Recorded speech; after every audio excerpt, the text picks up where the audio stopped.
అన్నమయ్య జిల్లా పెనగలూరు మండలంలోని Gandhinagar ST colony నరసింగారాజపురంలో తెలుగుదేశం పార్టీ రాష్ట్ర ప్రధాన కార్యదర్శి బత్యాల చెంగల్రాయుడు పర్యటించారు.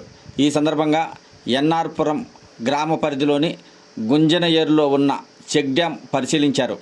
డ్యాం దెబ్బతిని వాటర్ లెవెల్ తగ్గి బోర్లకు సక్రమంగా నీరు రాకపోవడంతో త్రాగునీరు సాగునీరుకు ఇబ్బందులు పడుతున్నామని, గతంలో వైసీపీ ప్రభుత్వం ఉన్నప్పుడు అధికారులు నాయకుల దృష్టికి తీసుకెళ్లినా స్పందించలేదు. చెక్ డ్యాం పునరుద్ధరణ చేస్తే నీటి సమస్య ఉండదని చెంగల్రాయుడు దృష్టికి గ్రామస్తులు తీసుకెళ్లారు. జలవనరుల శాఖ మంత్రి నిమ్మల రామానాయుడు దృష్టికి చెక్ డ్యాముల విషయం తీసుకెళ్లినట్లు బత్యాల చెంగల్రాయుడు వారికి తెలిపారు. త్వరలోనే చెక్ డ్యాములు పూర్తి చేస్తామని హామీ ఇచ్చారు.